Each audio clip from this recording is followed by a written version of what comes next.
الحمد لله رب العالمين والصلاة والسلام على سيد الأنبياء والمرسلين وعلى آله وصحبه أجمعين أما بعد لن تنالوا البر حتى تنفقوا مما تحبون صدق الله العظيم اللهم صل على سيدنا مولانا محمد وعلى آل سيدنا مولانا محمد وبارك وسلم ثم صل عليه۔ سورہ بقرہ میں جس طرح نیکی کا ایک پورا مفہوم بتایا گیا کہ لیس البر ان تولوا وجوہکم قبل المشرق والمغرب، یہاں اس کو مزید نکھارا گیا اور واضح کیا گیا۔ فرمایا تم نیکی کے معراج تک اور نیکی کی چوٹی تک اس وقت تک نہیں پہنچ سکتے جب تک کہ تم وہ چیز اللہ کے راستے میں خرچ نہ کرو جو تمہیں پسند ہو۔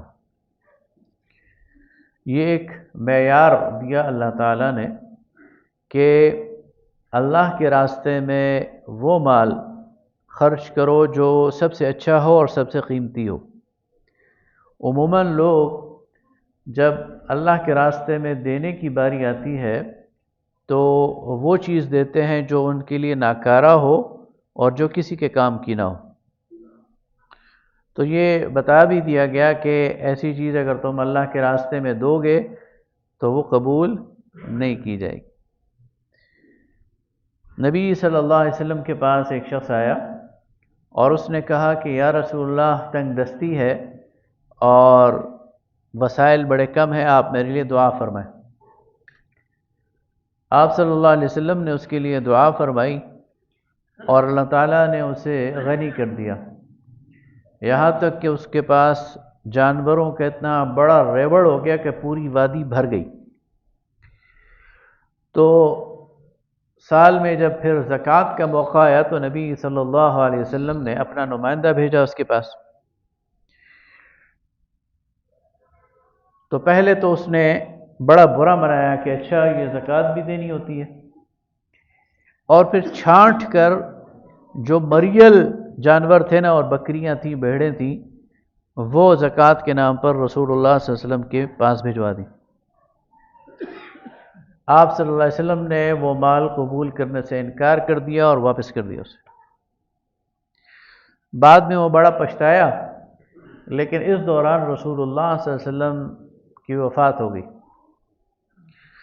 حضرت ابوبکر صدیق رضی اللہ تعالیٰ عنہ کا دور آیا تو وہ خود اپنا زکوٰۃ کا مال لے کر آیا۔ تو حضرت ابوبکر صدیق نے کہا کہ جس کا مال لینے سے رسول اللہ نے انکار کیا، میں کون ہوتا ہوں اسے قبول کرنے والا؟ تو آپ نے بھی واپس کر دیا۔ اور اس طرح وہ جب تک زندہ رہا ہر سال اپنا مال لاتا رہا، لیکن کوئی اسے قبول نہیں کرتا۔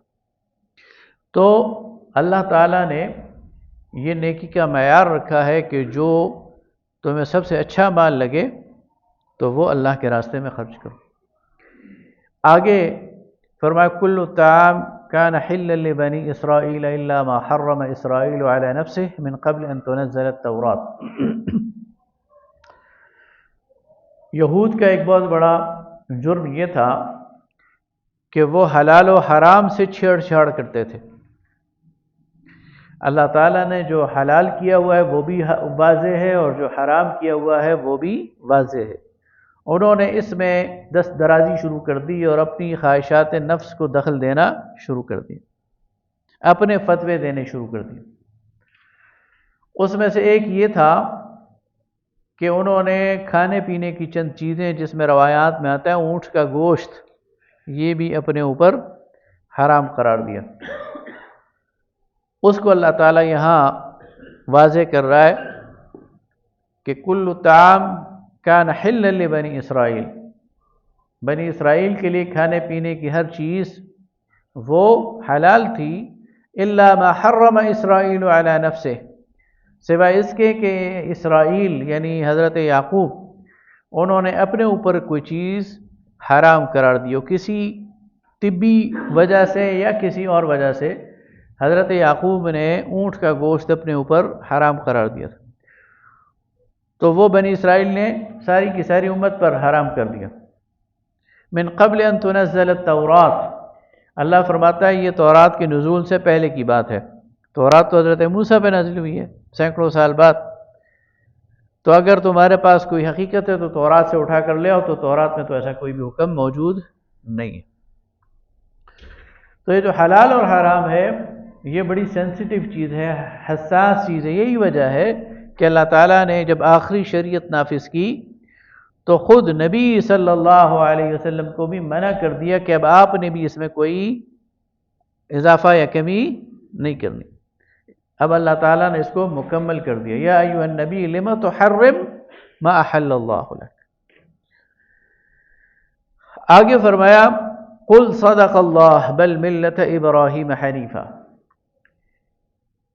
یہود اور نصارہ ان کی کوئی اصل نہیں ہے، اور اب سچی بات تو اللہ کی ہے، اور وہ یہ ہے کہ ابراہیم علیہ السلام کی جو ملت ہے، جو دراصل مسلمان تھی، وہی یکسو ہے.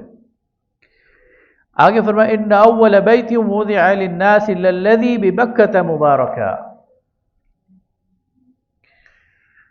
اللہ تعالیٰ نے اس روئے زمین پر سب سے پہلا گھر جو انسانیت کے لیے بنایا ہے وہ وہی ہے جو مکہ میں. یہ مکہ کا پہلا پرانا نام ہے. اور یہ جو قبلہ اول جسے ہم کہتے ہیں یہ 1000 سال بعد حضرت سلیمان علیہ السلام کے دور میں بنا ہے. تو اصل میں قبلہ اول وہ مکہ ہے، بیت اللہ ہے. اللہ تعالیٰ فرماتا ہے وہ پہلا گھر جسے ہم نے انسانیت کے لیے بنایا. فرمایا فیہ آیات بینات، اس میں روشن نشانیاں ہیں.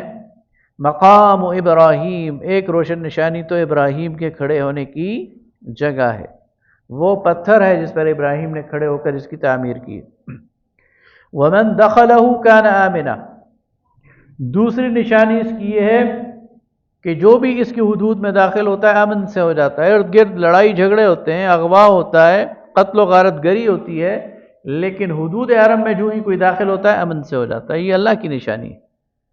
وَلِلَّهِ عَلَى النَّاسِ حِجُّ الْبَيْتِ مَنِ اسْتَطَاعَ إِلَيْهِ سَبِيلًا، اور یہ اللہ کا حق ہے انسانوں پر کہ اس کے گھر کی زیارت کی جائے، حج کیا جائے اس شخص پر جو استطاعت رکھتا ہو اس کے راستے کی. آگے فرمایا یا ایھا الذین آمنوا اتقوا اللہ حق تقاتہ، یہ ایمان والو اللہ کا تقوی اختیار کرو جیسا کہ اس سے ڈرنے کا حق ہے، تقوی کا حق ہے. ولا تموتن الا وانتم مسلمون، اور تمہیں موت نہ آئے مگر اس حال میں کہ تم مسلمان ہو. تمہاری ساری زندگی اسلام پر گزرنی چاہیے. واعتصموا بحبل اللہ جميعا، اللہ کی رسی کو مضبوطی سے تھام لو. ولا تفرقوا، آپس میں ٹوٹے ٹوٹے نہ ہو جاؤ، فرقہ بندی کا شکار نہ ہو جاؤ.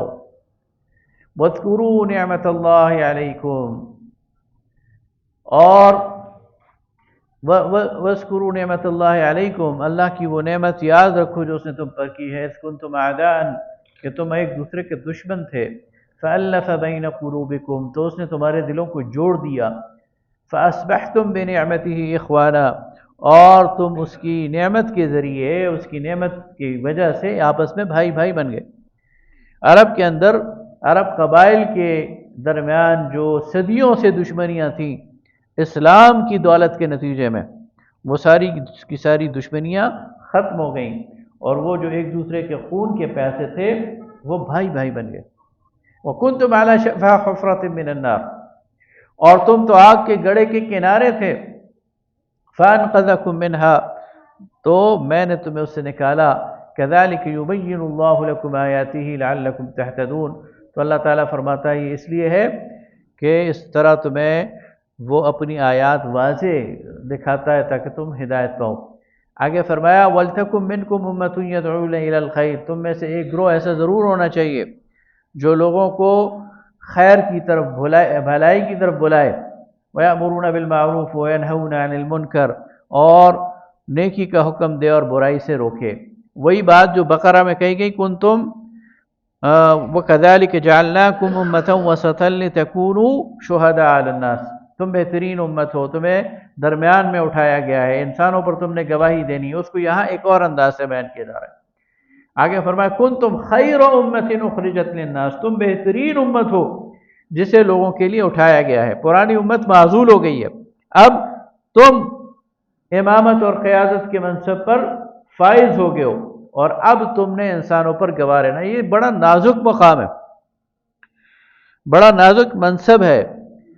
تمہیں اللہ تعالیٰ نے عزت اور سرفرازی اور سربلندی دے دی ہے، لیکن اس کی قیمت ہے، اس کی ایک پرائس ہے، اور وہ قیمت یہ ہے کہ اب تم نے اس دین کا علم بردار بننا ہے، اس دین کے احکامات پر پورے کے پورے عمل کرنا ہے، لوگوں کے سامنے اپنے عمل سے گواہی دینی ہے، لوگوں نے تمہیں دیکھ کر اسلام کو پہچاننا ہے۔ آج جو پوری دنیا کے لوگ ہیں جو غیر مسلم ہیں، وہ اسلام کو کس طرح پہچانیں گے؟ وہ ہمیں دیکھ کے پہچانیں گے نا۔ قرآن تو کتاب ہے، بند پڑی ہوئی ہے، ایک غیر مسلم قرآن تک پہنچنے سے پہلے آپ تک اور مجھ تک پہنچتا ہے۔ قرآن کا مطالعہ تو وہ بعد میں کرے گا، پہلے تو وہ میرے اور آپ کے کردار کو دیکھے گا، میرے اور آپ کے اخلاق کو دیکھے گا، میری اور آپ کی گفتگو کو دیکھے گا، امانت دیانت کو دیکھے گا، اور اسلام کا ایک تاثر لے گا۔ یہ ہے شہادت۔ اب اگر وہ یہ تاثر لے کہ مسلمان بہت اچھی قوم ہے اور سچے ہیں اور امانت دار اور دیانت دار ہیں، تو وہ اسلام کے قریب ہوگا۔ اور اگر وہ یہ تاثر لے کہ مسلمان تو ہم سے بھی گئے گزرے، جھوٹ یہ بولتے ہیں، دھوکہ یہ دیتے ہیں، فراڈ یہ کرتے ہیں، تو وہ اسلام کے قریب آئے گا یا بھاگے گا؟ وہ تو اسلام سے دور بھاگے گا۔ یہ ہماری گواہی ہے، امت کی گواہی ہے، اس لیے بڑا نازک مقام ہے۔ تو فرمایا کہ تم بہترین امت ہو جسے لوگوں کے لیے، انسانوں کے لیے اللہ تعالیٰ نے نکالا ہے۔ تَأْمُرُونَ بِالْمَعْرُوفِ، تم نیکی کا حکم دیتے ہو، وَتَنْهَوْنَ عَنِ الْمُنْکَرِ، تم برائی سے روکتے ہو، وَتُؤْمِنُونَ بِاللَّهِ۔ آگے یہود کے بارے میں فرمایا لَن يَضُرُّوكُمْ إِلَّا أَذًى، یہ یہود تمہیں نقصان نہیں پہنچا سکتے ذرا سی تکلیف کے علاوہ۔ آگے فرمایا کہ يَا أَيُّهَا الَّذِينَ آمَنُوا لَا تَتَّخِذُوا بِطَانَةً مِّن دُونِكُمْ لَا يَأْلُونَكُمْ خَبَالًا، اے ایمان والو ان یہود کو اپنے رازوں سے مطلع نہ کرو، ان کے سامنے اپنے راز کی باتیں نہ کیا کرو، اس لیے کہ یہ تمہارے لیے اچھائی نہیں چاہتے، یہ تو تمہاری برائی چاہتے ہیں۔ اور پھر فرمایا کہ یہ تو تمہیں دیکھ کے غصے میں آ جاتے ہیں، حسد اور جلن کی آگ میں جلتے ہیں۔ قُلْ مُوتُوا بِغَيْظِكُمْ، تو کہہ دو کہ جل جاؤ اور مر جاؤ اپنے غصے میں۔ تو یہ وہ چیزیں تھیں جو اس کے تھیں۔ اس کے بعد غزوہ احد کے حوالے سے جو ہے وہ غزوہ احد جب شروع ہوا ہے تو اس پر تبصرہ ہے۔ فرمایا وَإِذْ غَدَوْتَ مِنْ أَهْلِكَ تُبَوِّئُ الْمُؤْمِنِينَ مَقَاعِدَ لِلْقِتَالِ، جب آپ صبح صبح اپنے گھر سے نکلے اور مسلمانوں کو ان کے مورچوں پر بٹھانے لگ گئے، تو یہاں سے غزوہ احد کے حوالے سے بحث شروع ہو جاتی ہے۔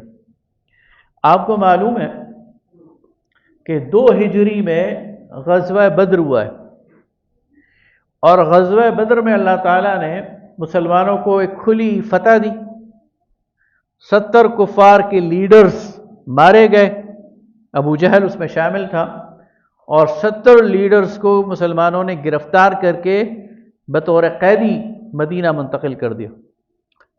یہ بہت بڑی شکست تھی، اور اس شکست کے نتیجے میں مکہ کے اندر ایک کوہرام بھی مچ گیا، اور ان کے اندر ایک انتقام کا جذبہ بھی پیدا ہوا، اور خاص طور پر جو خواتین تھیں جن کے گھروں کے لوگ قتل ہوئے تھے، ان کے اندر ایک خاص انتقام موجود تھا، جس میں ابو سفیان کی بیوی ہند بھی شامل تھی، اور اس نے بھڑکایا بھی سب کو، اور سب لوگ جمع ہوئے، اور یہ طے ہوا کہ پورا 1 سال تیاری کی جائے گی۔ مکہ کا ہر گھرانہ وہ اپنا کچھ نہ کچھ مال جمع کرے گا، اس مال سے تجارت کی جائے گی، اور اس کا جو منافع ہوگا اس سے لشکر تیار کیا جائے گا۔ اور ابو سفیان کو کہا گیا کہ وہ اس لشکر کی سربراہی کریں۔ پورا 1 سال تیاری کے بعد 3000 کا لشکر تیار کیا گیا، اور اس کو کیل کانٹے سے لیس کیا گیا، اور یہ طے ہوا کہ یہ مدینہ پر حملہ آور ہوگا۔ ادھر رسول اللہ صلی اللہ علیہ وسلم کو اطلاعات آ رہی تھی قریش کی تیاریوں کی، تو جب آپ کو اطلاع ملی کہ قریش جو ہے وہ نکل آئے ہیں، تو آپ صلی اللہ علیہ وسلم نے مجلس شورا منعقد کی اور صحابہ کرام سے مشورہ طلب کیا، کفار کی تیاریوں کے متعلق انہیں بتایا۔ خود نبی صلی اللہ علیہ وسلم کی رائے یہ تھی کہ مدینہ میں رہ کر مدینہ کا دفاع کیا جائے، لیکن کچھ نوجوان ایسے تھے جو بدر میں جانے سے رہ گئے تھے، اور بدر میں بعد میں مسلمانوں کو فتح ہو گئی تو انہیں بڑا افسوس تھا کہ ہمیں موقع نہیں ملا اپنے جوہر دکھانے کا۔ تو ان کا اصرار تھا کہ نہیں، بدر کی طرح ہمیں باہر نکلنا چاہیے اور کھلے میدان میں مقابلہ کرنا چاہیے۔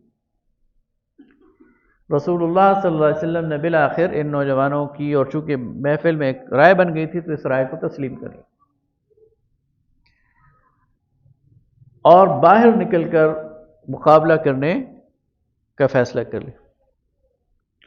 نبی صلی اللہ علیہ وسلم اپنے حجرے میں تشریف لے گئے تو بعد میں جو کبار صحابہ تھے انہوں نے نوجوانوں کو سمجھایا کہ رسول اللہ کی رائے تمہیں پتہ ہے، تو تم کیوں اصرار کر رہے ہو باہر جانے پر؟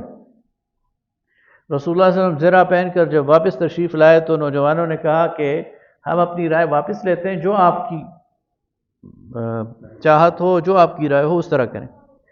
آپ نے فرمایا جب نبی زرہ پہن لیتا ہے پھر اتارتا نہیں، لہذا اب باہری مقابلہ ہو۔ مسلمان جب مدینہ سے نکلے ہیں تو یہ 1000 کی تعداد میں تھے، لیکن ایک ہی منزل جب آگے گئے ہیں تو عبداللہ ابن ابی اس نے یہ کہہ کر کہ میری بات نہیں مانی گئی، اس کا بھی یہ خیال تھا کہ مدینہ کے اندر لڑائی لڑی جائے، تو اپنے 300 ساتھیوں کو لے کر وہ واپس آ گیا، بغاوت کر دی۔ اب مسلمان 700 رہ گئے، لیکن ظاہر ہے کہ ایک نفسیاتی دھچکا لگ گیا مسلمانوں کو، اور جو کمزور ایمان کے لوگ تھے ان کو بھی ایک یعنی ان کے اندر ایک خوف کی کیفیت پیدا ہو گئی۔ اس کا اللہ تعالیٰ ذکر بھی کرتا ہے، اذ ہمت طائفتان منکم ان تفشلا، جب 2 گروہ تم میں سے وہ کمزوری دکھانے لگ گئے۔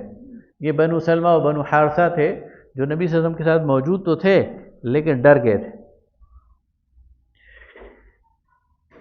تو 700 کے لشکر کے ساتھ نبی صلی اللہ علیہ وسلم احد کے میدان میں پہنچے ہیں، اور ادھر سے جو کفار ہیں وہ 3000 کا لشکر لے کر، جس میں 200 گھوڑ سوار تھے حضرت خالد بن ولید کی قیادت میں۔ جب مقابلہ ہوا اس سے پہلے نبی صلی اللہ علیہ وسلم نے ایک پہاڑی درے پر 50 عبداللہ ابن جبیر کی قیادت میں 50 تیر انداز وہ متعین کیے اور فرمایا کہ تم نے یہاں سے ہلنا نہیں ہے، تم نے پہرا دینا ہے، اور چاہے ہم جنگ جیت بھی جائیں تم نے نیچے نہیں اترنا، یا کفار ہمارے جو ہے وہ ہمیں مار رہے ہوں تب بھی تم نے نیچے نہیں اترنا، ہر حال میں تم نے قائم رہنا۔ جب پہلا حملہ ہوا تو مسلمانوں نے مشرکین کو مارنا شروع کر دیا، اور مشرکین الٹے پاؤں بھاگنا شروع ہو گئے، یہاں تک کہ اپنے خیموں تک پہنچ گئے۔ جب مشرکین کو واپسی پسپائی کرتے ہوئے ان لوگوں نے دیکھا جو پہاڑی درے پہ تھے تو یہ سمجھے کہ مسلمان جیت گئے ہیں اور مشرکین بھاگ رہے ہیں، تو یہ بھی مال غنیمت جمع کرنے کے لیے نیچے اترے۔ ان کے جو کمانڈر تھے عبداللہ ابن جبیر نے روکتے رہ گئے کہ نہ اترو، نہ جاؤ، لیکن لوگوں نے ان کی بات نہیں مانی اور نیچے آئے۔ ادھر سے خالد ابن ولید یہ سارا منظر دیکھ رہے تھے، انہوں نے جب دیکھا کہ پہاڑی درہ خالی ہو گیا تو وہ ایک لمبا چکر کاٹ کر پیچھے سے اس پہاڑی درے کے پیچھے سے آئے اور انہوں نے مسلمانوں کی پشت پر حملہ کر دی، اور اس کے نتیجے میں مسلمان ادھر سے جب مشرکین نے دیکھا کہ پیچھے سے خالد ابن ولید آ رہا ہے تو وہ بھی انہیں بھی احساس ہوا، وہ بھی واپس پلٹے اور مسلمان 2 طرف سے گھر گئے اور مسلمانوں پر 2 طرفہ حملہ ہو گیا۔ یہ صورتحال بھی سنبھال لی جاتی، لیکن اس موقع پر حضرت مصعب رضی اللہ تعالیٰ عنہ جو ہے وہ شہید ہو گئے۔ تو جب وہ شہید ہوئے تو ان کی جو شباہت تھی، جو شکل تھی، وہ رسول اللہ صلی اللہ علیہ وسلم سے ملتی جلتی تھی، گرد پڑی ہوئی تھی بڑا. تو کسی نے کہہ دیا کہ محمد شہید ہو گئے صلی اللہ علیہ وسلم. یہ اور مسلمانوں کے لیے ایک لحاظ سے وہ ہوا، ایک ان کی مورال کو ڈاؤن کرنے کے لیے بہت سارے لوگوں نے ہتھیار پھینک دیے کہ اب کیا ضرورت ہے لڑنے کی. اور اس کا نتیجہ یہ نکلا کہ مسلمانوں کی شہادتیں شروع ہو گئیں اور 70 مسلمان شہید ہو گئے. اتنے میں رسول اللہ صلی اللہ علیہ وسلم وہ خود میدان میں آیا اور کہا کہ مسلمانوں، میں محمد تمہارے درمیان موجود ہوں. یہ آواز مسلمانوں تک تو بعد میں پہنچی، خالد ابن ولید اور اس کے لشکر تک پہلے پہنچ گئی اور انہوں نے یکبارگی رسول اللہ پر حملہ کر دیا. اس وقت رسول اللہ صلی اللہ علیہ وسلم کے ساتھ صرف 9 صحابہ تھے، 2 مہاجرین اور 7 انصاری، اور انہوں نے رسول اللہ صلی اللہ علیہ وسلم کے گرد گھیرا ڈال دیا اور اپنے جسموں پر انہوں نے تلواروں کے زخم کھائے، لیکن رسول اللہ کے قریب کسی کو نہیں آنے دیا. حضرت سعد ابن ابی وقاص رضی اللہ تعالیٰ عنہ بھی ان میں شامل تھے، حضرت ابو طلحہ بھی ان میں شامل تھے. کرتے کرتے 7 کے 7 انصاری صحابہ شہید ہو گئے اور رسول اللہ صلی اللہ علیہ وسلم کے ساتھ صرف 2 افراد یہ بچے تھے کہ اتنے میں باقی مسلمان بھی آپ کے قریب آ گئے.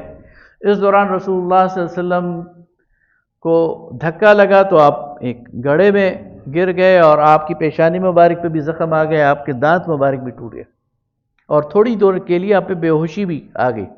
لیکن پھر صحابہ پہنچ گئے، آپ کو سنبھالا. حضرت علی رضی اللہ تعالیٰ عنہ نے آپ کا چہرہ دھویا اور آپ کو ایک طرف لے گئے. اتنے میں بس میدان ختم ہو گیا تھا، مسلمان یا شہید ہو گئے تھے یا ادھر ادھر ہو گئے تھے. رسول اللہ صلی اللہ علیہ وسلم پہاڑی غار کی طرف چلے گئے تھے اور جو ابو سفیان تھا وہ اس نے میدان کے چکر لگایا، دیکھا کہ کوئی نہیں ہے تو ہانک لگائی، آواز لگائی کہ کون ہے، محمد کدھر ہے. صحابہ جواب دینا چاہتے تھے کہ لیکن رسول اللہ صلی اللہ علیہ وسلم نے نہیں، پہلے اس نے کہا کہ تم میں عمر ہیں، تو صحابہ جواب دینا چاہتے تھے، آپ نے منع کر دیا. اس نے کہا چلو اس سے تو فارغ ہو گئے. اس نے کہا ابو بکر ہیں، پھر صحابہ جواب دینا چاہتے تھے، آپ صلی اللہ علیہ وسلم نے منع کر دیا. اس نے کہا چلو اس سے بھی فارغ ہوں گے، وہ سمجھا کہ یہ بھی ماریں گے. پھر کہا تم میں محمد ہیں، تو کسی نے جواب نہیں دیا. تو اس نے کہا چلو ان سے بھی فارغ ہو گئے. تو صحابہ نے جواب دیا، اللہ کے دشمن تیرا برا ہو، ابو بکر بھی زندہ ہے، عمر بھی زندہ ہے، رسول اللہ صلی اللہ علیہ وسلم بھی زندہ. خیر اس کو دوبارہ پھر آگے بڑھنے کی ہمت نہیں ہوئی اور اس نے کہا اگلے سال پھر مقابلہ ہوگا بدر کے میدان میں، اور واپس چلا گیا. راستے میں اسے خیال آیا کہ میں نے حاصل کیا کیا ہے. تو پھر واپس آنے کی اس نے کوشش کی، لیکن اس دوران رسول اللہ صلی اللہ علیہ وسلم نے سارے صحابہ کو جمع کر لیا تھا اور دشمن کے لشکر کا تعاقب شروع کر دیا تھا. جب اسے اطلاع ملی کہ مسلمان دوبارہ آرگنائز ہو گئے اور میرے پیچھے آ رہے ہیں تو وہ ڈر گیا اور بھاگ گیا. تو احد کے میدان کو ہم شکست نہیں کہہ سکتے. مسلمانوں کو نقصان پہنچا، 70 صحابہ شہید ہوئے، لیکن یہ شکست نہیں ہے. اس کی وجہ، شکست کس چیز کو کہتے ہیں؟ اگر فوج کا سپہ سالار مارا جائے یا اس کے لیڈرز مارے جائیں تو شکست ہوتی ہے. ابو جہل مارا گیا تھا بدر میں تو شکست ہے، لیکن یا تو رسول اللہ بھی محفوظ تھے اور باقی صحابہ بھی جو لیڈرز تھے محفوظ تھے. دشمن کا علاقہ فتح کر لیا جائے تو شکست ہے، لیکن مسلمانوں کی مدینہ کی بستی تو محفوظ تھی. دشمن کے قیدی بنا لیے جائیں تو شکست ہے، جیسے مسلمانوں نے 70 قیدی بنائے، لیکن احد میں تو ایک مسلمان بھی قیدی نہیں بنا. لہذا یہ وقتی طور پر مسلمانوں کو ایک چوٹ تو لگی، لیکن اسے شکست قرار نہیں دیا جا سکتا. بہرحال اس پر پھر اللہ تعالیٰ نے جو ہے وہ سورہ یعنی آل عمران میں جو ہے وہ پورا تبصرہ کیا اور فرمایا کہ وما محمد الا رسول، محمد صلی اللہ علیہ وسلم تو اللہ کے رسول ہیں. قد خلت من قبلہ الرسل، ان سے پہلے بھی رسول آ چکے ہیں. فَإِن مَاتَ أَوْ قُتِلَ انقلبتم علی اعقابکم، تو کیا اگر یہ فوت ہو جائیں یا یہ شہید ہو جائیں تو تم راستہ چھوڑ دو گے؟ ظاہر ہے کہ اللہ رب العالمین کے لیے تم آئے ہو تو پھر تمہیں تو اللہ کی بندگی کرنی چاہیے، اور وہ موجود ہے تو تمہیں استقامت دکھانی چاہیے۔ آگے فرمایا کہ وَكَأَيٍّ مِّن نَبِيٍّ قَاتَلَ مَعَهُ رِبِّيُّونَ كَثِيرٌ، کتنے ہی انبیاء ایسے ہیں کہ جن کے ساتھ اللہ والوں کی ایک جتھے نے ان کی معیت میں لڑائی لڑی ہے، فما وہنوا، لیکن انہوں نے کمزوری نہیں دکھائی۔ یہاں تین الفاظ ہیں، وہن، فما وہنوا لما اصابہم فی سبیل اللہ وما ضعفوا وما استکانوا۔ وہن کہتے ہیں دل کی کمزوری کو، یعنی بزدلی کو، ضعف کہتے ہیں جسمانی کمزوری کو، یعنی عملاً میدان میں کمزوری دکھانا، اور استکانت کہتے ہیں دشمن کے سامنے جھک جانا۔ تو فرمایا کہ جو اللہ والے ہوتے ہیں وہ نہ ڈرتے ہیں دل میں، نہ وہ جسمانی طور پر دشمن کے مقابلے میں کمزوری دکھاتے ہیں، اور نہ وہ دشمن کے سامنے سرنڈر کرتے ہیں، ہتھیار ڈالتے ہیں۔ واللہ یحب الصابرین، اور اللہ تعالیٰ تو صبر کرنے والوں کو پسند کرتا ہے۔ آگے فرمایا، اور یہ بہت اہم بات ہے، یہ بات آ سکتی ہے نا کہ پیغمبر موجود ہے تو اللہ کی مدد کہاں تھی؟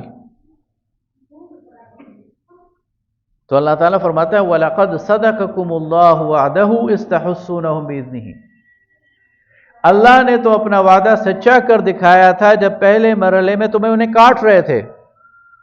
جس طرح فصل کاٹی جاتی ہے نا، گاجر مولی کاٹی جاتی ہے، تم انہیں کاٹ رہے تھے۔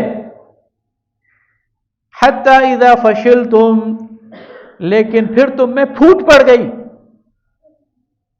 تم نے وہ حکم عدولی کر دی جس کے لیے تمہیں مامور کیا گیا تھا۔ وَتَنَازَعْتُمْ فِي الْأَمْرِ، اور آپس میں متنازع ہونے شروع ہو گئے تھے، تنازع پیدا کرنا شروع کر دیا تھا۔ وَعَصَيْتُمْ مِنْ بَعْدِ مَا أَرَاكُمْ، اور تم نے نافرمانی کی مال غنیمت دیکھ کر، تو پھر اللہ نے اپنی مدد تم سے کھینچ لی۔ یہاں اللہ تعالیٰ ایک اصول بتا رہا، اللہ کی مدد کب آئے گی؟ جب تم تنازع میں نہیں پڑو گے، جب تم کھینچا تانی نہیں کرو گے۔ آگے سورہ انفال میں بھی یہ بات آتی ہے، لا تفشلوا وتذهب ريحكم، تم آپس میں انتشار میں نہ پڑو ورنہ تمہاری ہوا اکھڑ جائے گی، اور پھر اللہ تعالیٰ کی مدد نہیں آئی۔ آگے فرمایا فَبِمَا رَحْمَةٍ مِّنَ اللَّهِ لِنْتَ لَهُمْ، یہ اللہ کی رحمت ہے کہ آپ ان کے لیے نرم خو ہیں۔ وَلَوْ كُنْتَ فَظًّا غَلِيظَ الْقَلْبِ، اگر آپ تند خو ہوتے، سخت دل ہوتے، لَانفَضُّوا مِنْ حَوْلِكَ، یہ آپ کے ارد گرد سے چھٹ جاتے۔ فَاعْفُ عَنْهُمْ، پس آپ انہیں معاف کیجئے۔ وَاسْتَغْفِرْ لَهُمْ، ان کے لیے استغفار کیجئے۔ وَشَاوِرْهُمْ فِي الْأَمْرِ، اور مشورے میں انہیں شریک کیجئے۔ یعنی انہوں نے ایک غلطی تو کی ہے لیکن مخلص لوگ ہیں، وقتی جذبات میں آ کر اندازے کی غلطی سے انہوں نے غلطی کر دی ہے، لیکن یہ نافرمانی کا ان کا ارادہ نہیں تھا، اندازے کی غلطی لگ گئی انہیں، اس لیے آپ انہیں معاف کیجئے اور انہیں شریک مشورہ کیجئے جب بھی کبھی مشورہ کرنا ہو۔ فَإِذَا عَزَمْتَ فَتَوَكَّلْ عَلَى اللَّهِ، اور جب آپ کوئی عزم کر لیں تو پھر اللہ پر توکل کر لیں۔ آگے فرمایا مَا كَانَ لِنَبِيٍّ أَن يَغُلَّ وَمَن يَغْلُلْ يَأْتِ بِمَا غَلَّ يَوْمَ الْقِيَامَةِ، جب آپ واپس تشریف لائے تو آپ نے ان لوگوں کو بلایا جن کو آپ نے پہاڑی پر تعینات کیا تھا، ان میں سے اکثر شہید ہو گئے تھے، جو بچ گئے تھے انہیں بلایا اور کہا تم نے کیوں پہاڑی چھوڑی؟ تو انہوں نے کسی نے کیا کہا، کسی نے کیا کہا، تو آپ نے فرمایا حقیقت یہ ہے کہ تمہارا یہ خیال تھا کہ تمہیں مال غنیمت میں حصہ نہیں ملے گا، تو کیا تم مجھ پر بددیانتی اور خیانت کا الزام لگا رہے ہو؟ تو یہاں اس کا ذکر ہے کہ نبی کے لیے، نبی کا مقام اس سے بہت بلند ہے کہ وہ خیانت کرے، اس لیے تمہارا جو حق تھا وہ نبی نے ہر حال میں تمہیں دینا ہی تھا، لیکن تم نے بے صبری کی اور اس نتیجے تک پہنچے۔ آگے فرمایا لا تحسبن الذين قتلوا في سبيل الله امواتا بل احياء عند ربهم يرزقون، 70 شہید ہو گئے تو مدینہ کے اندر ایک سوگوار فضا تھی، ہر گھر میں کوئی نہ کوئی شہید تھا. تو نبی صلی اللہ علیہ وسلم آپ ہر گھر میں گئے اور ان کو دلاسا دیا. تو اس دوران آپ حضرت جابر بن عبداللہ رضی اللہ تعالیٰ عنہ کے گھر بھی گئے. حضرت جابر نوجوان تھے، 16-17 سال کے، اور غزوہ احد سے پہلے ان کے اور ان کے والد کے درمیان مکالمہ ہوا. والد عبداللہ کہتے تھے میں نے جہاد پہ جانا ہے، اور بیٹا جابر کہتا تھا میں نے جہاد پہ جانا ہے. تو باپ نے کہا بیٹا میری عمر زیادہ ہو گئی ہے، بوڑھا ہوں، اور پتہ نہیں پھر زندگی میں جہاد کا موقع مجھے ملتا ہے یا نہیں، تمہیں تو ملتا رہے گا، اس لیے مجھے جانے دو. اور میرے بعد تمہاری 7 بہنیں ہیں تو تم نے ان کا خیال رکھنا ہے. تو حضرت عبداللہ چلے گئے اور شہید ہو گئے. تو جب رسول اللہ صلی اللہ علیہ وسلم حضرت جابر کے گھر گئے تو حضرت جابر کو ذرا غمزدہ پایا. 2 غم، ایک تو والد شہید ہو گیا، دوسرا 7 بہنوں کا ایک بار، اور شاید قرض بھی چھوڑ گئے تھے والد. تو رسول اللہ صلی اللہ علیہ وسلم نے ان کا ہاتھ پکڑا اور ساتھ چلتے ہوئے کہا جابر میں تمہیں یہ نہ بتاؤں کہ تمہارے والد کے ساتھ اللہ نے کیا سلوک کیا؟ انہوں نے کہا یا رسول اللہ ضرور بتائیں. فرمایا اللہ تعالیٰ کا یہ دستور نہیں ہے کہ وہ براہ راست کسی سے مکالمہ کرے، لیکن تمہارے والد جب شہید ہو کے اس کے دربار میں پہنچے تو اس نے براہ راست ان سے مکالمہ کیا، اور ان کو جنت میں ایک ایسا اعلیٰ مقام دیا کہ وہ بہت خوش ہوئے. تو کہا بتاؤ تمہاری کیا خواہش ہے؟ تو عبداللہ نے کہا کہ مجھے تو اور کوئی تیری ساری نعمتیں مل گئی ہیں، البتہ میرے بعد میرا بیٹا اور اس کی بہنیں میرے بارے میں پریشان ہوں گی. تو یہ آیت نازل ہوئی لا تحسبن الذين قتلوا في سبيل الله امواتا. اچھا اس میں دیکھیں ذرا، سورہ بقرہ میں آتا ہے ولا تقولوا لمن يقتل في سبيل الله اموات. ان لوگوں کو مردہ نہ کہو جو اللہ کے راستے میں مارے جائیں، بل احیاء، وہ زندہ ہیں. کیا کہا؟ لا تقولوا، مردہ مت کہو. صحابہ نے ان لوگوں کو جو جنگ میں مارے گئے مردہ کہنا چھوڑ دیا، لیکن دل میں خیال تو آتا تھا نا کہ جس کو ہم اپنے ہاتھوں مٹی تلے دبا دیں مردہ تو ہے، اللہ نے منع کر دیا تو ٹھیک ہے مردہ نہیں کہیں گے شہید ہے، لیکن دل میں خیال آتا تھا. یہاں اللہ فرماتا ہے لا تحسبن، ان کو مردہ خیال بھی مت کرو، بل احیاء عند ربهم یرزقون، وہ زندہ ہیں اور انہیں رزق مل رہا ہے. رزق کسے ملتا ہے؟ جو زندہ ہوتا ہے. کوالٹی آف لائف ان کی بہتر ہے تم سے. اچھا ٹھیک ہے مردہ بھی نہیں کہتے، مردہ خیال بھی نہیں کرتے، لیکن غم تو ہوتا ہے نا. کوئی بچھڑ جائے کسی کا تو انسان کے دل میں ایک غم تو ہوتا ہے. اللہ کو وہ غم بھی پسند نہیں. فرمایا فرحین بما آتاہم اللہ من فضلہ، وہ خوشیاں منا رہے ہیں اس فضل پر جو اللہ نے انہیں دی ہیں. وَيَسْتَبْشِرُونَ بِالَّذِينَ لَمْ يَلْحَقُوا بِهِمْ مِنْ خَلْفِهِمْ أَلَّا خَوْفٌ عَلَيْهِمْ وَلَا هُمْ يَحْزَنُونَ، اور خوشخبری دیتے ہیں بعد میں آنے والوں کو، پیچھے اپنے بچوں کو، کہ ان کے بارے میں نہ غم کرو اور نہ خوف کرو. اللہ کو وہ غم بھی مطلوب نہیں ہے. پھر رسول اللہ صلی اللہ علیہ وسلم نے فرمایا کہ جابر جب تمہاری فصل پک جائے تو مجھے بلا لینا. جب وہ فصل تیار ہوئی آپ صلی اللہ علیہ وسلم نے اپنے دست مبارک سے اسے تقسیم کیا. ان کے سارے قرض بھی ختم ہو گئے اور ان کی بہنوں کی شادیاں بھی ہو گئی اور اللہ تعالیٰ نے ان کے سارے مسائل حل کر دیے. تو یہ تھا وہ سارا جو اس آیت میں فرمایا. آگے فرمایا ما كان الله ليذر المؤمنين على ما انتم عليه، اللہ تعالیٰ مسلمانوں کو اس حال پہ نہیں چھوڑے گا جس پر تم ہو، حتى يميز الخبيث من الطيب، یہاں تک کہ برے کو اچھے سے چھانٹ نہ لے.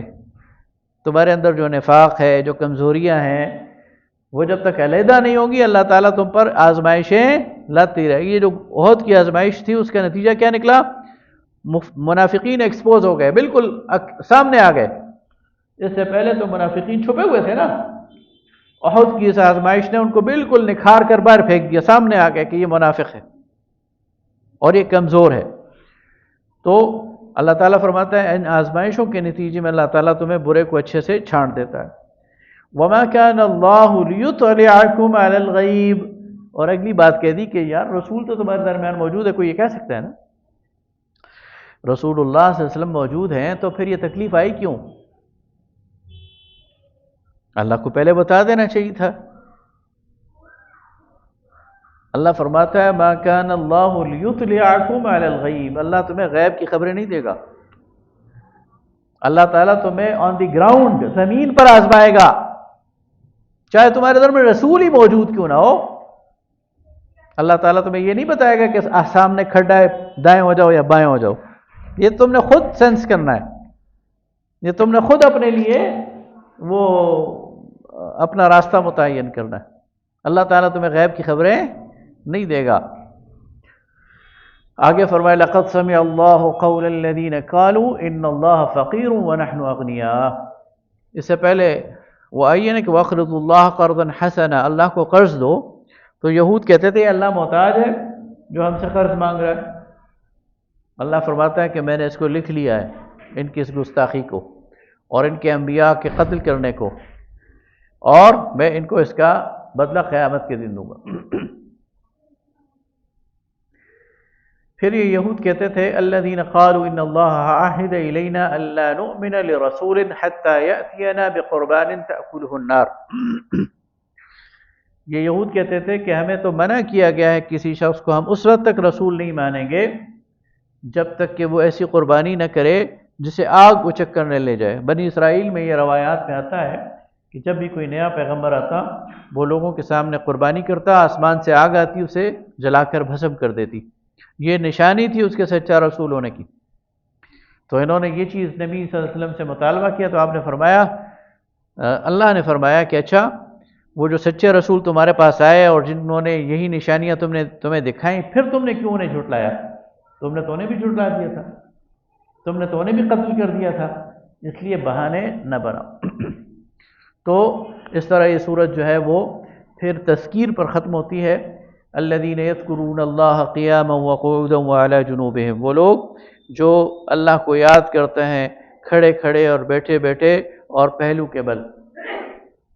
اور وَيَتَفَكَّرُونَ فِي خَلْقِ السَّمَاوَاتِ وَالْأَرْضِ، اور آسمان و زمین کی تخلیق میں وہ فکر کرتے رہتے ہیں. اور آخر میں فرمایا یا ایھا الذین آمنوا اصبروا وصابروا ورابطوا واتقوا اللہ لعلکم تفلحون. اے ایمان والو صبر کرو، اور صبر کی اس کیفیت میں اور مصابرت میں دشمنان حق سے آگے بڑھ جاؤ، اور آپس کے مورچے اور آپس کے اتحاد اس کو مضبوط کرو، اور اللہ تعالیٰ کا تقوی اختیار کرو تاکہ تم کامیاب ہو جاؤ. اس کے بعد سورہ النساء ہے، اور سورہ نساء جو ہے یہ 3 ہجری میں نازل ہوئی ہے، شروع ہوئی ہے اور 6 ہجری تک، ان 3 سال کے دوران مختلف وقفوں سے نازل ہوتی رہی. اس میں غزوہ احد کے بعد 70 شہداء کے نتیجے میں ایک مسئلہ پیدا ہو گیا تھا یتیم بچوں کا، ان کی خبر گیری اور وراثت کے مسائل اور بیواؤں کے حوالے سے.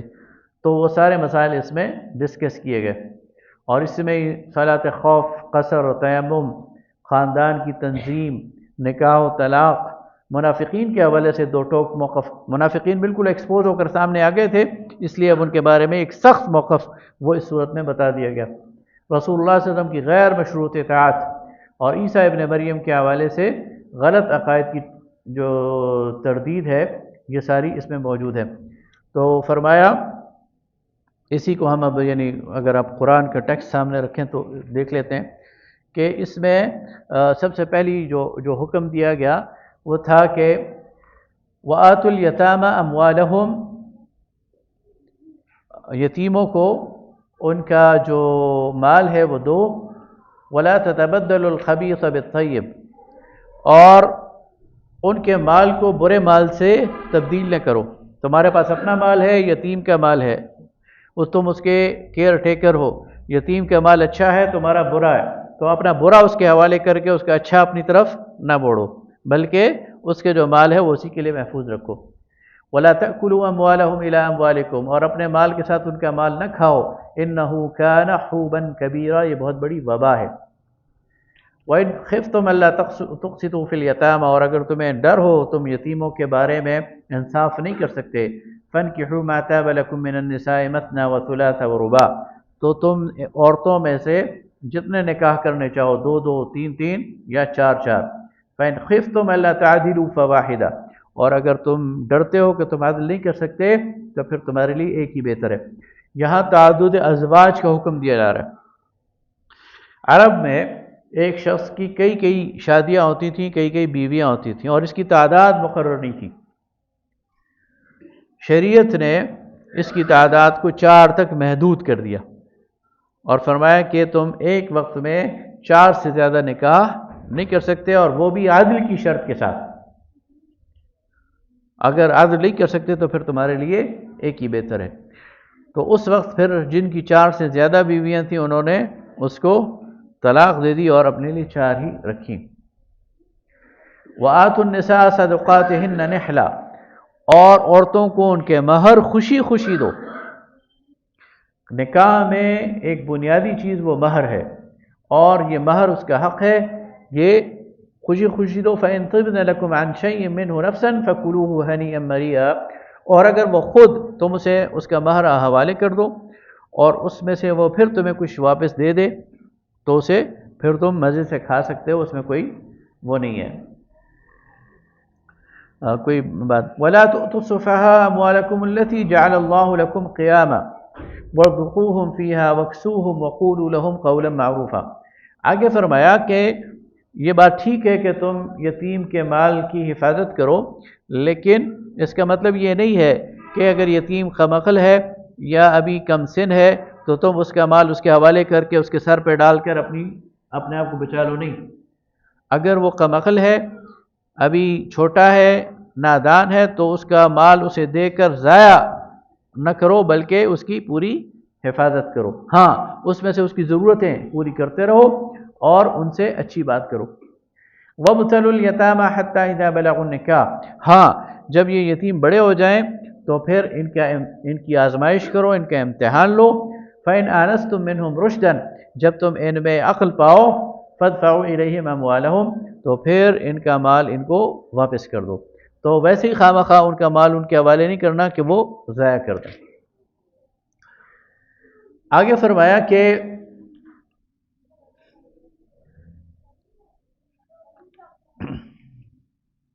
لِلرِّجَالِ نَصِيبٌ مِّمَّا تَرَكَ الْوَالِدَانِ وَالْأَقْرَبُونَ، اب یہاں سے یعنی جو آیت نمبر 7 ہے اور پھر آگے جو ہے وہ آگے 2-3 آیات، اس میں وراثت کے قوانین بیان ہوئے۔ وراثت کے حوالے سے یاد رکھیے کہ سورہ بقرہ میں ایک حکم آیا تھا کہ کتب علیکم اذا حضر احدکم الموت ان ترک خیرا الوصیہ، کہ تم میں سے کسی کی موت کا وقت آیا اور وہ کوئی چیز چھوڑ رہا ہو تو وصیت کرے۔ وہ عارضی حکم تھا، اب اس کو ریپلیس کیا جا رہا ہے اس تفصیلی قانون وراثت سے جو ان آیات میں آتا ہے، لہذا وہ حکم اب محدود ہو گیا ہے، اور اب ایک میت کے 4 حقوق ہیں، اس کے 4 حقوق ہیں۔ پہلا حق اس کی تجہیز اور تکفین ہے۔ جو ہی کوئی شخص فوت ہو جاتا ہے تو اس کا پہلا حق یہ ہے کہ اس کو نہلایا جائے اور اس کو کفن دیا جائے اور اس کے دفن کا انتظام کیا جائے، اور اس کا اگر جو ورثاء ہیں سب سے پہلے یہ کام کریں، اور اس میں اس کے ترکے سے جو خرچ کرنا پڑے تو اس کے ترکے سے خرچ کیا جائے گا، یہ اس کا حق ہے، یہ اس کا پہلا حق ہو گیا۔ دوسری بات یہ ہو گئی کہ اس نے جو قرض چھوڑے ہیں، ادا الدیون، اس کے ترکے سے اس کے قرضوں کی ادائیگی یہ کی جائے گی۔ میت نے 1 لاکھ روپے چھوڑا اور اس میں سے 50,000 60,000 1 لاکھ اس کا قرضہ ہے تو اس کا سارا کا سارا قرضہ ادا کر دیا جائے گا، چاہے اس میں سارا ترکہ ہی ختم ہو جائے، لیکن یہ قرضہ ادا کرنا یہ ضروری ہے۔ یہ دوسری بات ہو گئی۔ اور اگر نہیں کریں گے ورثاء تو پھر یہ گناہ گار ہوں۔ تیسری بات ہو گئی تنفیذ الوصایا، اگر میت نے کوئی وصیت کی ہے تو وصیت پوری کرنا بھی ضروری ہے، لیکن وصیت میں دو باتوں کا خیال رکھنا ہے۔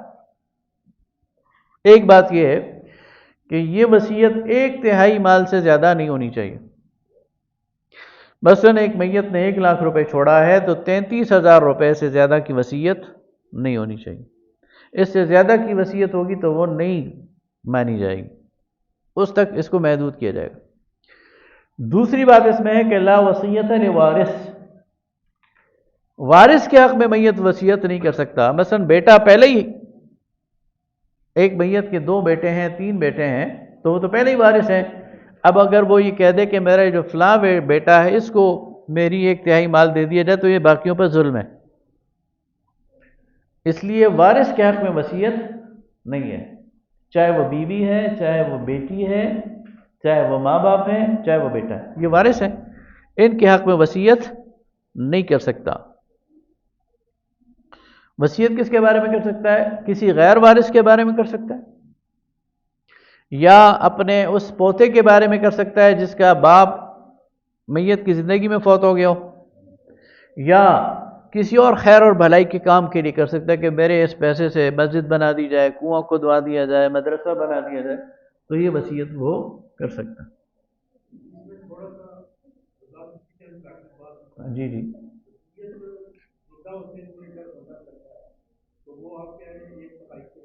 جی جی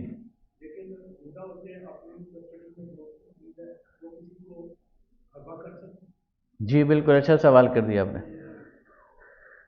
قانون وراثت کا اطلاق ہوتا ہے موت کے بعد۔ انسان اپنی زندگی میں اپنا سارا مال کسی بھی مد میں خرچ کر سکتا ہے، وہ خود مالک ہے،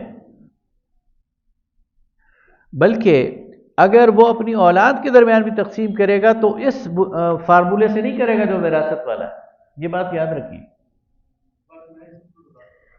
ایک شخص ہے، وہ اپنی بیٹی اور بیٹے کے درمیان اپنی زندگی میں کوئی چیز تقسیم کرنا چاہتا ہے تو یہاں برابری کرے گا۔ موت کے بعد جب قانون وراثت لاگو ہوگا تو بیٹے کا دوہرا حصہ ہے اور بیٹی کا اکھرا، بیٹی کا آدھا ہے بیٹے کے مقابلے میں، یہ موت کے بعد کی بات ہے۔ لیکن اگر کوئی شخص اپنی زندگی میں کوئی چیز دے گا تو اپنی ساری اولاد، چاہے نرینہ ہے چاہے زنانہ ہے، ان کے درمیان برابری کرے گا، ایک بات۔ دوسری بات کہ یہ بات پسند نہیں کی گئی کہ بندہ اپنی زندگی میں اپنی میراث تقسیم کر دے، یہ خلاف عقل بھی ہے اور خلاف شریعت بھی ہے۔ یعنی وہ کہے کہ میں مرنے کے بعد جو چیزیں ہیں وہ میں آج ہی تمہیں دے دیتا ہوں، اپنے ہاتھ کٹوا کر بچوں کو دے دینا، یہ عقل مندی نہیں ہے۔ جب تک زندہ ہے خود اس سے استفادہ کرے، جہاں چاہے خرچ کرے، جب فوت ہو جائے گا تو پھر ان کی ملکیت ہے اور وہ ایک فارمولہ ہے، اس کے مطابق تقسیم ہو جائے گی۔ تو یہ 3 چیزیں ہو گئی، پہلی چیز ہو گئی تجہیز و تکفین، دوسری ہو گئی قرض، تیسری ہو گئی وصیت، اور چوتھی ہے التقسیم بین الورثاء، کہ ورثاء کے درمیان مال کی تقسیم کے لیے اللہ تعالیٰ نے حصے مقرر کر دیے۔ حصوں کی ابتدا کی اللہ تعالیٰ نے ماں باپ سے۔ میت کی وراثت میں ماں کا بھی چھٹا حصہ ہے، باپ کا بھی چھٹا حصہ ہے، اگر میت کی اولاد ہے۔ اگر میت کی اولاد نہیں ہے تو ماں کا حصہ تیسرا ہے اور 2/3 باپ کا ہے۔ اور اگر میت کے بہن بھائی ہیں تو پھر ماں کا حصہ چھٹا ہے اور باقی 5 حصے باپ کے ہیں۔ اس کے اندر کیا حکمت ہے؟ اس کے اندر حکمت یہ ہے کہ باپ کی ذمہ داریاں زیادہ ہیں، اس پر باقی بچوں کی بھی ذمہ داری ہے، تو پھر اسے 5 حصے ملیں گے اور ماں کو چھٹا حصہ۔ تو 3 باتیں ہوں گی، یعنی میت کی اولاد بھی ہے تو پھر ماں باپ میں سے ہر ایک کا حصہ چھٹا، میت کی اولاد نہیں ہے تو ماں کا حصہ تیسرا اور 2/3 باپ کے، اور میت کے بہن بھائی بھی ہیں تو پھر ماں کا حصہ پھر چھٹا اور باقی 5 حصے باپ کے۔ یہ ہو گئے ماں باپ کے حصے، یہ اللہ نے اس قرآن میں نقل کر دی۔ اس کے بعد ہے بیوی۔ اگر بیوی میت کی اولاد ہے تو بیوی کا حصہ 8واں، اور اگر میت کی اولاد نہیں ہے تو بیوی کا حصہ ہے چوتھا. یہ بیوی ایک ہے یا دو ہیں یا تین ہیں یا چار ہیں، وہ ساری کی ساری یا آٹھویں میں مشترک ہیں، ایک ہی آٹھویں میں ساری مشترک ہیں، اور ایک ہی چوتھے میں ساری مشترک ہیں. یعنی الگ الگ چوتھا نہیں ہوگا ان کا، یہ الگ الگ آٹھواں نہیں ہوگا، بلکہ ایک ہی آٹھویں میں وہ سب مشترک. اسی طرح عورت فوت ہو جاتی ہے تو اس کا میاں یہ بھی وارث ہے. تو اگر اولاد نہیں ہے تو میاں آدھے کا وارث ہے، اور اگر اولاد ہے تو پھر میاں چوتھائی کا وارث ہے. تو یہ میاں بھی ہو گئے. پھر آتے ہیں بچے. بچوں میں ایک بیٹی ہے تو وہ آدھے کی وارث ہے، اور دو یا دو سے زیادہ بیٹیاں ہیں تو وہ دو تہائی کی وارث. اور اگر بیٹا اور بیٹیاں مشترک ہیں تو پھر بیٹے کا حصہ دو بیٹیوں کے برابر ہوگا. تو اس طرح یہ بیٹے اور بیٹی ہو گئے. اگلا ہے کلالہ، کہ ایک میت جو ہے وہ فوت ہو جائے، اس کے ماں باپ بھی نہ ہو اور اس کی اولاد بھی نہ ہو، لیکن اس کے بہن بھائی ہوں. تو اب بہن بھائیوں کی دو قسمیں ہیں، سگے بہن بھائی اور سوتیلے بہن بھائی. اچھا، عرب میں سگے اور سوتیلے کا ہم سے تھوڑا سا مختلف ہے کانسیپٹ. ہمارے ہاں تو سوتیلا یہ ہے نا کہ ماں مختلف ہو، لیکن عرب میں یہ کانسیپٹ نہیں ہے. عرب میں کانسیپٹ یہ ہے کہ ایک فرد، ایک شخص ہے، اس کی دو بیویاں ہیں تو دونوں کی اولاد آپس میں سگی ہے. ہاں، ایک عورت نے مختلف اوقات میں دو شوہر کیے اور ان سے جو اس کی اولاد ہے وہ آپس میں سوتیلی ہے. یہ سمجھ گیا؟ اس لیے جب ہم سگے اور سوتیلے کا فیصلہ کریں گے تو اس قانون کے مطابق کریں گے، اپنے قانون کے مطابق نہیں کریں گے. تو اس لحاظ سے جو سوتیلے بھائی ہیں، اگر وہ ہیں میت کے، یعنی ان کے باپ مختلف ہیں، ماں بے شک ایک ہو، تو پھر وہ ایک تہائی میں سب شریک ہیں، چاہے مرد ہیں یا عورتیں. باقی دو تہائی ان تک نہیں جائے گا. اور اگر وہ سگے بہن بھائی ہیں تو پھر بھائی اپنی بہن کی ساری جائیداد کا وارث ہے اگر کلالہ ہے یعنی، اور بہن اپنے بھائی کی آدھی جائیداد کی وارث ہے. اور اگر بھائی اور بہن مشترک ہیں تو پھر دو بہنوں کا حصہ ایک بھائی کے برابر ہے. یہ ہے کلالہ کا قانون. سمجھ گئے آپ کہ نہیں؟ کوئی کلالے کا جو پہلے بتایا وہ بتائیے. کیا آدھے کا وارث ہے بھائی، کیا آدھے کا وارث ہے بھائی، اس کا سگا بھائی اگر بہن فوت ہو جاتی ہے اور صرف بھائی وارث ہے تو سارے کا وارث ہے، اور بھائی فوت ہو جاتا ہے اور ایک بہن ہے تو وہ آدھے کی وارث ہے. ٹھیک، یہ ہے کلال. آگے فرمائے کہ یہ اللہ کی وصیت ہے اور یہ اللہ کی طرف سے نازل کردہ قانون ہے، تو تم اس کو جو ہے وہ، یعنی اس میں تم نے کوئی وہ غلطی نہیں کرنی، بلکہ اس کو جو بہن آدھے کی وارث ہوگی تو باقی آدھا کدھر جائے گا؟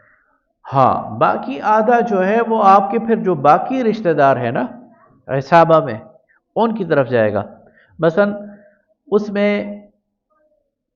جو عصابہ ہے وہ یہ ہے کہ میت کا بھائی نہیں ہے تو بھتیجا، بھتیجا نہیں ہے تو چچا، چچا نہیں ہے تو چچا زاد، پھر اس طرح جائے گا. اچھا، یہ بھی نہیں ہے تو پھر ماموں یا بابوزاد، وہ تیسرے درجے پر آ جاتے ہیں، وہ اولی الارحام ہے. تو اس طرح پھر وہ تقسیم ہوگی. آگے فرمایا کہ یہ سورہ، یہ آیت نمبر 15 سے بدکاری اور زنا کے حوالے سے ابتدائی احکامات آگئے. فرمایا واللاتی یأتین الفاحشۃ من نسائکم فاستشہدوا علیہن اربعۃ منکم فإن شہدوا فأمسکوہن فی البیوت حتی یتوفاہن الموت او یجعل اللہ لہن سبیلا. جو زنا ہے اس کے حوالے سے سورہ نور میں اصل حکم آیا ہے، لیکن اس سے پہلے یہ ابتدائی حکم ہے، اور وہ حکم یہ ہے، یہ اصل میں دو احکامات کو جوڑ دیا گیا. پہلا حکم یہ آیا کہ اگر کسی عورت کے حوالے سے بدکاری کے شواہد آئیں یا اس پر الزام آئے تو 4 گواہ لے کر آؤ۔ 4 گواہوں کا نصاب تو ہر جگہ موجود ہے، وہ یہاں پر قائم کر دیا گیا، لیکن وہ 4 گواہ آ جائیں تو کیا کرو؟ یہاں پہلا حکم یہ ہے کہ اسے گھر میں قید کر دو، مارنے کا حکم نہیں ہے، سزا دینے کا حکم نہیں ہے، بلکہ اسے گھر میں قید کر لو۔ کب تک؟ حتی یتوفاہن الموت، یہاں تک کہ وہ مر جائیں اپنی موت طبعی، او یجعل اللہ لہن سبیلا، یا اللہ ان کے لیے کوئی راستہ نکال لے، یعنی آخر میں سورہ نور کی طرف اشارہ ہے، اللہ ان کے لیے قانون سازی۔ تو پہلی بات یہ کی گئی کہ اگر کوئی بدکاری کا الزام عورت پر آ جائے تو 4 گواہ جو اپنی آنکھوں سے دیکھ کر بتائیں کہ ہاں اس نے یہ کیا ہے، اور یہ بڑا مشکل ہے، مشکل سٹینڈرڈ ہے، اور پھر اس کے بعد اسے گھر میں قید کر لو، یہ پہلا حکم ہے۔ اب دوسرا حکم دیا جا رہا ہے آیت نمبر 16 میں، واللذان یأتیانہا منکم فآذوہما، اور اگر کوئی مرد اور عورت جن پر بدکاری کا الزام ہو تو انہیں ایذا دو، یعنی انہیں مارو پیٹو، انہیں جسمانی سزا دو۔ کتنی دو یہ نہیں بتایا گیا، لیکن انہیں جسمانی سزا دو۔ فَإِن تَابَا وَأَصْلَحَا، پس اگر وہ توبہ کر لیں اور اصلاح کی روش اختیار کریں، فَأَعْرِضُوا عَنْهُمَا، تو پھر ان سے پہلو تہی کرو، یعنی انہیں چھوڑ دو۔ ان اللہ کان توابا رحیما، بے شک اللہ تعالیٰ توبہ قبول کرنے والا اور رحم کرنے والا ہے۔ یعنی اب قید کے بجائے دوسرا حکم کیا آیا کہ مار پیٹ کر کے 2-4 تھپڑ لگا کر ان کو جو ہے وہ چھوڑ دو، اور پھر اگر وہ توبہ کر لیں اور اصلاح کی روش اختیار کریں۔ آگے فرمائے انما التوبۃ علی اللہ للذین یعملون السوء بجہالۃ، توبہ تو ان لوگوں کی ہے جو کہ انجانے میں، یہ جہالت کے جو لفظ ہے نا، ایک تو جذبات سے مغلوب ہونا بھی ہے اور نادانی بھی ہے اور نہ جاننا بھی ہے، تو اس بنیاد پہ کوئی گناہ کر لے ثم یتوبون من قریب، اور فوراً توبہ کرے، فاولئک یتوب اللہ علیہم، تو اللہ تعالیٰ ان کی توبہ کو قبول کر لے گا۔ وکان اللہ علیما حکیما، اور اللہ تعالیٰ علم رکھنے والا اور حکمت والا ہے۔ آگے فرمایا ولیست التوبۃ للذین یعملون السیئات، لیکن ان لوگوں کی توبہ نہیں ہے جو مستقل گناہ کرتے جائیں، گناہ پہ گناہ کرتے جائیں، حتی اذا حضر احدهم الموت، یہاں تک کہ موت قریب آ جائے، قال انی تبت الان، تو کہ اب میری توبہ ہے، تو وہ توبہ قبول نہیں ہوتی۔ والذین یموتون وهم کفار، اور نہ ان لوگوں کی توبہ ہے کہ جن کی موت آ گئی اور وہ کفر کی حالت میں تھے۔ یہاں گناہ پر استمرار، مستقل گناہ کو کفر قرار دیا جا رہا ہے۔ ظاہر ہے یہ بدکاری کے سلسلے میں آیات آ رہی ہے نا، ایک شخص مستقل یہ کام کر رہا ہے، اسی حال میں موت آ گئی تو اسے کفر سے تعبیر کیا جا رہا ہے، تو ان کی کوئی توبہ نہیں ہے۔ اولئک اعتدنا لهم عذابا الیما، اللہ فرماتا ہے ان کے لیے دردناک عذاب ہم نے تیار کر رکھا ہے۔ آگے فرمایا یا ایھا الذین آمنوا لا یحل لکم ان ترثوا النساء کرہا، ایمان والو تمہارے لیے جائز نہیں ہے کہ زبردستی عورتوں کے وارث بن بیٹھو، بہن، بیٹی، بیوی، ماں، اس کے بیوی تو اس میں نہیں ہے لیکن بہن، بیٹی اور ماں، ان کی زبردستی وراثت اپنے پاس کنٹرول کر لینا، اس سے منع کیا گیا۔ بیوی کا حق نہ دینا، یہ بھی اس میں شامل ہے، اور نہ ہی اس واسطے سے انہیں روکے رکھو لِتَذْهَبُوا بِبَعْضِ مَا آتَيْتُمُوهُنَّ، کہ تم سے وہ مال خرچ ہو جائے گا جو تم نے ان کو دیا، یعنی بیٹی کی اس لیے شادی نہ کرنا یا بیوی بہن کی اس لیے شادی نہ کرنا کہ ساتھ جائیداد لے جائے گی۔ ایسا ہوتا ہے نا کہ اس کو ہم نے بیاہ دیا تو یہ تو ساتھ جائیداد دوسرے قبیلے میں چلی جائے گی، دوسرے خاندان میں چلی جائے گی، تو ہمارے ہاں بھی یہ دیہاتوں میں ہوتا ہے، قرآن سے شادی کروا دیتے ہیں، یہ موجود ہیں، اس وقت بھی موجود تھی اور اب بھی یہ موجود ہیں۔ تو فرمایا ایسے حرکتیں نہ کرو، اور فرمایا کہ وعاشروہن بالمعروف، تو ان کو اچھے طریقے سے رکھو۔ وَإِنْ أَرَدْتُمُ اسْتِبْدَالَ زَوْجٍ مَكَانَ زَوْجٍ وَآتَيْتُمْ إِحْدَاهُنَّ قِنْطَارًا فَلَا تَأْخُذُوا مِنْهُ شَيْئًا، اور اگر تم عورت کو طلاق دینا چاہو، اس کی جگہ کوئی اور عورت کرنا چاہو، تو چاہے اسے سونے چاندی کے ڈھیر دیے ہیں واپس نہیں لینے، کسی بہانے سے، کسی طریقے سے۔ تو پھر آگے جو ہے وہ جو حرمات ہیں وہ بتایا، یعنی جو محرم رشتے ہیں ان کی طرف اشارہ ہے۔ فرمایا حرمت علیکم امہاتکم، تمہاری مائیں تمہارے لیے حرام ہیں، چاہے وہ سگی ہو یا سوتیلی۔